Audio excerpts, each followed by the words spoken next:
Welcome to this episode of Star Wars Declassified, where we look into different facts and stories revolving around the Star Wars canon universe and lore. Having failed to escape the Empire, Princess Leia saved the stolen plans to the Death Star on an R2 unit, R2-D2, in hopes that it would get to the Jedi Master ObiWan Kenobi.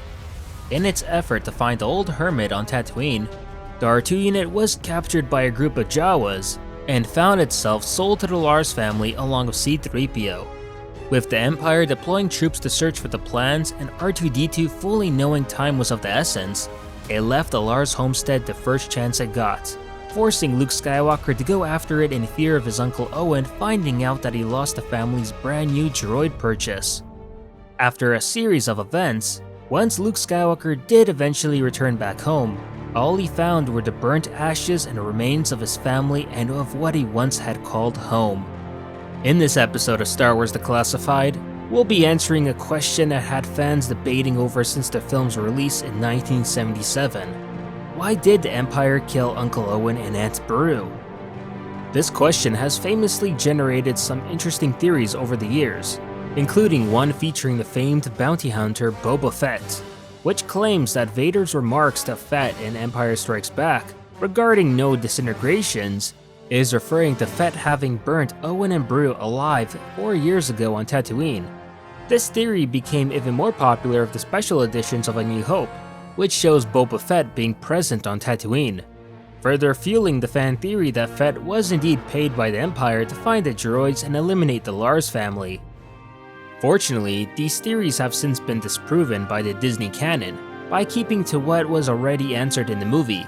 in that it was the work of the Empire rather than the cloned bounty hunter. So while we know who had killed them, we still don't know exactly the reason why the Imperials had for having to kill innocent civilians, and this reason is actually very simple and the same as to why the Jawas were killed as well. This is because the Empire, incredibly embarrassed after letting their plans to their secret weapon be leaked out, had to keep the operation on its retrieval on a need-to-know basis.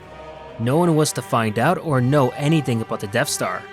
much less that there were plans out there in the sands of Tatooine on how potentially to destroy it.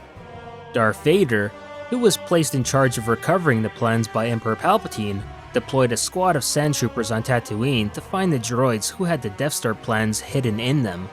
In addition, Vader also ordered the troops not to leave any witnesses who may have come in contact with the plans.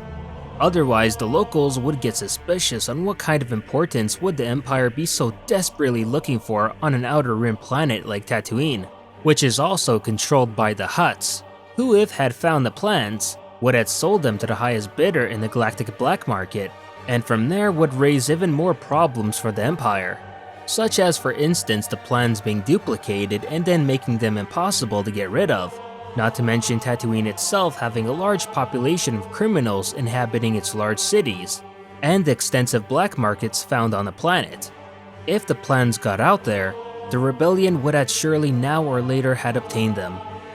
So when Imperial forces did trace the rebel droids to the group of Jawas, they learned to whom they had sold the droids to, and only afterwards killing the Jawas, fully knowing that the Jawas wouldn't keep quiet on the Empire's recent activities on Tatooine.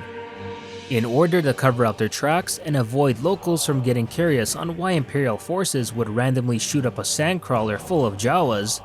so they had banta tracks, gaffy sticks, and Tusken cycler rifles randomly assorted on the scene, in an attempt to make it look like an attack from the Sand People, of which no one would raise any suspicions to.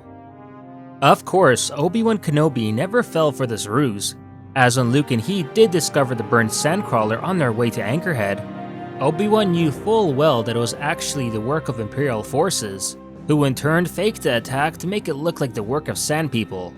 And the main reason for this was due to all the blaster marks all over the sandcrawler and Jawas being the main giveaway. So considering Sand People use Tusken cycler rifles, which fire projectiles and not blaster bolts, along with the fact that the blaster bolts were far too precise for the work of Sand People,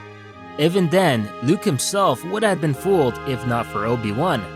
However, Even with this realization, Luke would still be too late to save his aunt and uncle, as when the Sandtrooper squad did arrive to the Lars homestead, both Uncle Owen and Aunt Beru were in complete shock, as Imperial forces rarely ventured this far out of town. When questioned about the droids they had recently purchased, Uncle Owen was conveniently unable to find them and show them to the troopers, who at this point were starting to lose their patience of the moisture farmer. When it was eventually realized that the droids weren't physically at the homestead anymore, along with the family's land speeder and nephew missing as well, the Sandtroopers figured that the Lars family was lying and knew too much, and thus were forced into executing them. And just like with the Jawas, the Imperials had to cover up the attack, except by this time burning up the homestead with the bodies along with it. So a casual observer would suspect the Sand People again. As quite easily put, it was likely more prudent to simply make it look like the attack of hostile locals, rather than to stir up any trouble or suspicion for the Empire, as burning the bodies of the victims isn't the style of the Empire. So it was the perfect way to make it look like the work of the Sand People, who were already a known threat to the moisture farmers throughout the planet. And besides, why would Imperial Sandtroopers take any interest in a simple moisture farm on a poor Outer Rim world like Tatooine? And that'll do it for this episode. If you enjoyed what you saw, please like and share it, along with subscribing to the channel to not only support it, but keep up with Star Wars news, gaming, and canon lore released every week. And consider following me on Twitter and Facebook to never miss out on the latest Star Wars related content. And if you want to support the channel, do check out our Patreon page. Along if you still want to continue the conversation, join us on the official Silo Discord server. Thanks for watching, and may the Force be with you.